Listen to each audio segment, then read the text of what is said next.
ರೈತ ಪರವಾದ ಇವತ್ತು ಸರ್ಕಾರ ಅಲ್ಲ ಅವ್ರದ್ದು. ಇವತ್ತು ರಿಯಲ್ ಎಸ್ಟೇಟ್ ಸರ್ಕಾರ ಅವ್ರದ್ದು.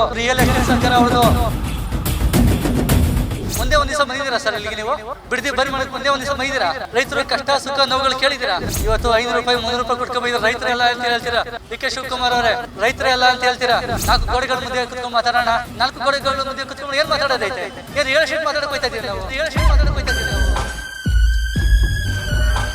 ಎಲೆಕ್ಷನ್ ಟೇಬಲ್ ಬಂದಿದ್ರಲ್ಲ ಬರೀ ಮಾಡ್ಲಿಕ್ಕೆ, ಇದೇ ಬಾಲಕೃಷ್ಣ ಅವರು, ಇದೇ ಡಿ.ಕೆ. ಶಿವಕುಮಾರ್ ಏನಂತ ಹೇಳಿದ್ರು? ಪೆನ್ ಪೇಪರ್ ಕೊಡಿ ಅಂತ ಹೇಳಿದ್ರು. ಪೆನ್ ಪೇಪರ್ ಕೊಟ್ಟಿದ್ದಾರೆ ಇವರು. ಪೆನ್ ಪೇಪರ್ ಕೊಟ್ಟಿರೋದು ಏನಕ್ಕೆ ಯೂಸ್ ಮಾಡ್ಕೊತಾ ಇದ್ದಾರೆ ಇವರು? ಆಯ್ತು, ಇವ್ರಿಗೆ ಧೈರ್ಯ ಇದ್ರೆ ಬರೀ ಮಾಡ್ಲಿಕ್ಕೆ. ರೈತರುಗಳು ಯಾರು ಅಂತ ಕೇಳ್ತಾರೆ ಕ್ವಶನ್, ಬಳ್ಳಿ ಇವರು. ಆದ್ರೆ ಒಂದೇ ಒಂದ್ ದಿವಸ ಬಂದಿಲ್ಲ ಇವರು. ಯಾಕಂದ್ರೆ ಭಯ ಇದೆ ಅವ್ರಿಗೆ. ಹೋದ್ರೆ ಏನ್ ಕ್ವಶನ್ ಕೇಳ್ತಾರೆ, ಬಿಡಲ್ಲ ನಮ್ಮನ್ನ ತೇಜೋವಧೆ ಮಾಡ್ತಾರೆ. ಇವತ್ತು ಡಿ.ಕೆ. ಶಿವಕುಮಾರ್ ಹೇಳ್ತಾರೆ ಪಾಪದ ಕೂಸು ಕುಮಾರಣ್ಣವ್ರದ್ದು ಅಂತ. ಪಾಪದ ಕೂಸು ಕುಮಾರಣ್ಣವ್ರದ್ದಲ್ಲ, ಇದು ಪಾಪದ ಕೂಸು ಅವ್ರದ್ದು.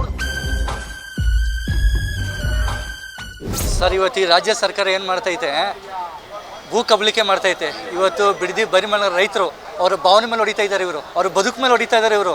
ಅವರ ಜೀವನ ಒಂದು ರೂಪುರೇಷೆಗಳ ಮೇಲೆ, ಅವರ ತಾತ ಮುತ್ತಾತರ ಸಮಾಧಿಗಳು, ಅವ್ರ ಅಪ್ಪ ಅಮ್ಮ ಇರೋ ಸಮಾಧಿಗಳ ಮೇಲೆ ಇವತ್ತು ಇವರು ಒಂದು ಇದನ್ನ ಇನ್ಫ್ರಾಸ್ಟ್ರಕ್ಚರ್ ಮಾಡಕ್ಕೆ ಹೋಗ್ತಾ ಇದ್ದಾರೆ ಇವರು. ಎಮೋಷನಲ್ಗಳ ಮೇಲೆ ಇವತ್ತು ಇವರು ಭೂ ಸ್ವಾಧೀನ ಮಾಡ್ಕೊಳ್ಳೋಕೆ ಹೋಗ್ತಾ ಇದ್ದಾರೆ. ಆದರೆ ಇವತ್ತು ಈ ರಾಜ್ಯ ಸರ್ಕಾರ ಯಾವುದೇ ರೈತ ಪರವಾಗಿಲ್ಲ, ಇದು ರೈತರ ಪರವಾಗಿಲ್ಲ. ಇವತ್ತು ನಮ್ಮ ಜಿಲ್ಲೆಯವರೇ ಡಿ.ಕೆ. ಶಿವಕುಮಾರ್ ಅವರು CM ಆಗಿದ್ದಾರೆ, ಬಾಲಕೃಷ್ಣ ಅವರು ಮಿನಿಸ್ಟರ್ ಆಗಿದ್ದಾರೆ. ಖುಷಿ ಇದೆ ನಮಗೆ ನಮ್ಮ ಜಿಲ್ಲೆಯವರಾಗಿ. ಆದರೆ ಏನು ಮಾಡ್ತಾ ಇದ್ದೀರಾ ನೀವು?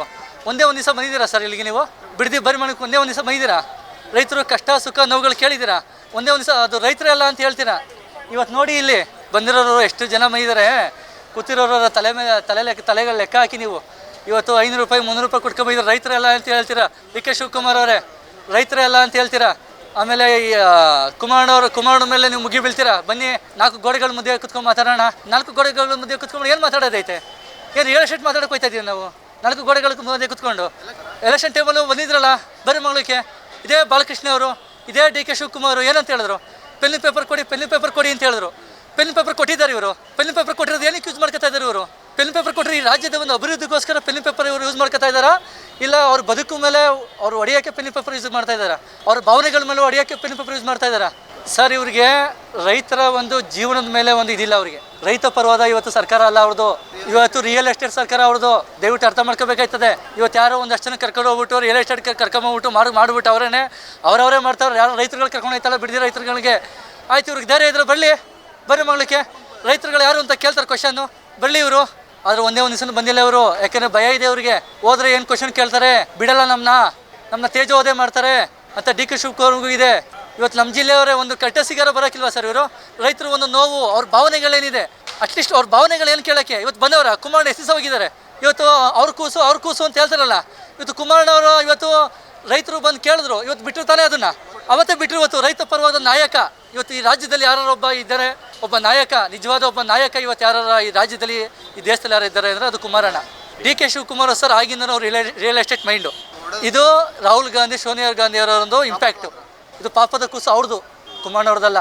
ಇವತ್ತು ಡಿ.ಕೆ. ಶಿವಕುಮಾರ್ ಹೇಳ್ತಾರೆ ಪಾಪದ ಕೂಸು ಕುಮಾರಣ್ಣವ್ರದ್ದು ಅಂತ. ಪಾಪದ ಕೂಸು ಕುಮಾರಣ್ಣವ್ರದ್ದಲ್ಲ. ಇದೇ ಸೋನಿಯಾ ಗಾಂಧಿ ರಾಹುಲ್ ಗಾಂಧಿ ಅವರು ಪುಷ್ ಮಾಡ್ತಾ ಇರೋದು ಡಿ.ಕೆ. ಶಿವಕುಮಾರ್ ಅವ್ರಿಗೆ. ಈ ರಾಜ್ಯದ ಜನತೆ ಇವತ್ತು ಅರ್ಥ ಮಾಡ್ಕೋಬೇಕಾಯ್ತದೆ. ಕುಮಾರಣ್ಣವರ ಒಂದು ಏನು ಅವತ್ತು ಕಾಳಜಿ ಇತ್ತು, ಇವತ್ತು ಅವ್ರು ಬಿಟ್ಟರು. ಇವತ್ತೇನಿಗೆ ಬಿಡ್ತಲ್ಲ ಇವರು? ರೈತ ಪರದ ಕಾಳಜಿ ಇದೆಯಾ ಅವ್ರಿಗೆ? ಇವ್ರು ರಿಯಲ್ ಎಸ್ಟೇಟ್ ಮಾಡೋಕ್ಕೆ ಇವ್ರು ಮಾಡ್ತಾ ಇರೋದು ಇದು. ಬರಲಿ ರೈತ ಮಗಳು ಕೇಳಿ. ಅವ್ರು ಕೊಟ್ಟರೆ ಏನಿಲ್ಲ ಸರ್. ಈಗ ರೈತರು ಅವರು ಜಮೀನುಗಳು ಕೊಟ್ಟರೆ ಈ ಅವ್ರ ಭಾವನೆಗಳಿಗೆ ಏನು ಧಕ್ಕೆ ಆಗಿ ಇವರು ರೈತರುಗಳು ಕೊಡ್ತಾರೆ ಅಂದರೆ ನಮ್ಮದೇನಿಲ್ಲ, ತಕರಾರಿಲ್ಲ ಸರ್. ಇವತ್ತು ಕೊಟ್ಟಿರೋರೆ ಎಷ್ಟು ಒಂದು 4,000 ಜನದಲ್ಲೇ 50 ಜನ ಕೊಟ್ಟಿದ್ದಾರೆ. 50 ಜನ ಚೆಕ್ ಕೊಟ್ಬಿಟ್ಟು ಇವತ್ತು ಇವರು ನಾವು ಕೊಟ್ಟಿದ್ದೀವಿ ಎಲ್ಲ ಒಪ್ಕೊಬಿಟ್ಟಿದ್ದಾರೆ. 80% ಒಪ್ಕೊಬಿಟ್ಟಿದ್ದಾರೆ, 90% ಒಪ್ಕೊಬಿಟ್ಟಿದ್ದಾರೆ. ಎಲ್ಲಿ ಸರ್ ಒಪ್ಕೊಂಡಿದ್ದಾರೆ 90%? ಎಲ್ಲ ಒಪ್ಕೊಂಡಿದ್ದಾರೆ? ತೋರಿಸಿ, ಕರ್ಕೊಂಬನ್ನಿ, ಹೊಡಿಸಿ ಶ್ವೇತಪತ್ರ ನಿಮ್ಮ ಹತ್ರ ಹೊಡಿಸಿ. ಶ್ವೇತಪತ್ರ ಹೊಡಿಸಿ ನಿಮ್ಮ ಹತ್ರ ಇರೋದು. ಎಷ್ಟು ಜನ ಒಪ್ಕೊಂಡಿದ್ದಾರೆ ಶ್ವೇತಪತ್ರ ತೆಗೀರಿ. ಅವರು ಬಲವಂತಾಗಿ ಏನು ಪಡ್ಕೊಳ್ಳೋತಿಲ್ಲ ಅಲ್ಲ. ಬನ್ನಿ ಸರ್, ಅಲ್ಲೇ ಕುತ್ಕೊಂಡು ಮಾತಾಡೋಣ. ಕುಮಾರಣ್ಣವ್ರು ಬರ್ತಾರೆ, ನಿಖಿಲಣ್ಣವ್ರು ಬರ್ತಾರೆ, ದೇವೇಗೌಡ ಅಪ್ಪಾಜಿಯವ್ರು ಬರ್ತಾರೆ. ಇವತ್ತು ರೈತ ಪರ ಕಾಳಜಿ ಇದೆ, ಬರ್ತಾರೆ ಅವರು. ನೀವು ಬನ್ನಿ. ಪಂಚಾವನ ಕೊಟ್ಟಿದ್ದಾರೆ ಅವರು. ಇವಾಗ ತಾನೇ ನಿಖಿಲಣ್ಣ ಅವರು ಸ್ಟೇಟ್ಮೆಂಟ್ ಕೊಟ್ಟಿದ್ದಾರೆ. ಈಗ ಬಂದ್ರಿ ಕುತ್ಕೊಂಡು ಮಾತಾಡೋಣ, 4 ಗೋಡೆ ಮಧ್ಯದಲ್ಲ ಅಂತ ನಿಖಿಲಣ್ಣ ಹೇಳಿದ್ದಾರೆ. ಇವತ್ತು ಎಲ್ಲಿಗೆ ಬರ್ತಾಯಿಲ್ಲ ಅವರು. ಬನ್ನಿ, ಅಲ್ಲಿ ಕುತ್ಕೊಂಡು 4 ಗೋಡೆ ಕುತ್ಕೊಂಡು ಏನು ಮಾತಾಡೈತೆ? ಟೀ ಕಾಫಿ ಕುತ್ಕೊಂಡು ಮಾತಾಡೋಕ್ಕಾ? ಟೀ ಕಾಫಿ ಕುತ್ಕೊಂಡು ಮಾತಾಡೋ ನಾಯಕ ಅಲ್ಲ ನಮ್ಮ ಕುಮಾರಣ್ಣ. ಇವತ್ತು ಅರ್ಥ ಮಾಡ್ಕೋಬೇಕಾಯ್ತದೆ ಅವರು. ಟೀ ಕಾಫಿ ಕುಡ್ಕೊಂಡು ಮಾತಾಡೋಕ್ಕಲ್ಲ.